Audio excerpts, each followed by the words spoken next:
When demonstrators took to the streets in September to protest against the expansion of an Israeli settlement in the occupied West Bank, the situation quickly escalated and Israeli soldiers fired live rounds into the crowd. One of the bullets hit an American citizen in the head. Now, for the first time, her grieving family is speaking out. Lama Hasan has this report. On September 6th, 26-year-old Aysenur Ezgi Eygi, an American and Turkish dual citizen, was shot and killed during a protest in the occupied West Bank. Her family is now demanding justice and accountability for her death. They're calling for action from the U.S. They spoke with us just a few weeks after her death. If you can, take me back to that day when you heard about her death. The night before, I was talking to her on the phone. We were talking about the demonstration, that her plan was to go. We talked about the risk, and she assured me and that it was totally her intention to stay away from any kind of action that might happen.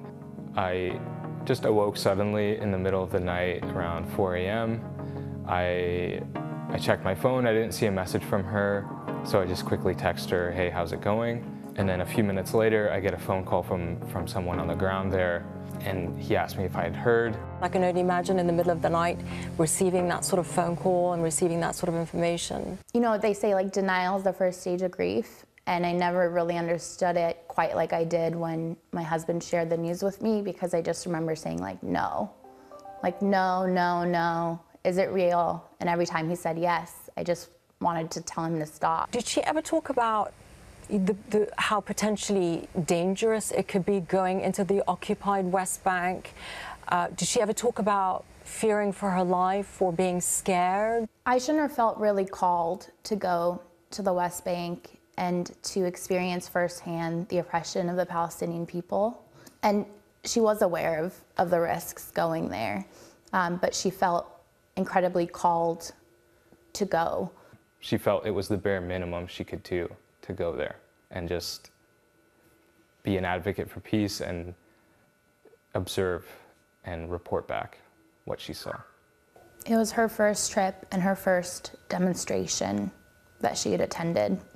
The IDF did conduct an inquiry describing what happened that day. They say they were responding to a violent riot in which dozens of Palestinian suspects burned tires and hurled rocks, releasing a statement saying it is highly likely that she was hit indirectly and unintentionally by IDF fire, which was not aimed at her, but aimed at the key instigator of the riot, adding the IDF expresses its deepest regret over the death of Aysenur Ezgi Eygi. I'm sure you're aware of the investigation or inquiry, I should really say, that Israel has conducted. I'm curious to know your thoughts when you heard this statement. As we get more reports about the specific injury, we feel very strongly that it was a targeted incident, not an accident. And this is, it comes back to our calls for demanding a U.S.-led investigation into Aysenur's killing, because an Israeli investigation alone is not adequate. Responding to Aysenur's death, Secretary of State Antony Blinken making a stern statement. No one should be shot and killed for attending a protest. No one should have to put their life at risk just for freely expressing their views. Did you hear about what the Secretary of State said after her death? Do you think that's strong enough? I think it needs a follow-up, and we would love to hear directly and specifically what actions the Biden administration will take moving forward to seek answers, accountability, and justice for her killing. Are you surprised that you haven't heard from anyone in the White House? Yeah, I think we're extremely surprised and extremely disappointed. I think it's frankly insulting that after President Biden especially has said, if you hurt an American, we will respond. He hasn't even responded to us. He hasn't even reached out to express any kind of sympathy or condolences. Tell us more about her so that we have a picture of what she was like. She's always had this kind of mission in life, and everything she did was kind of driven towards wanting to make a positive impact.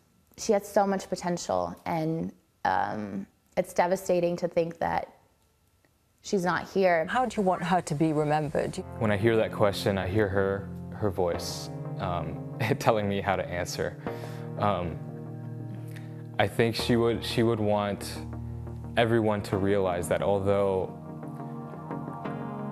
her death and her killing is so painful to us, I think she would want us to remember that there are thousands and thousands of women and girls in Palestine like her that have been killed in similar ways or worse.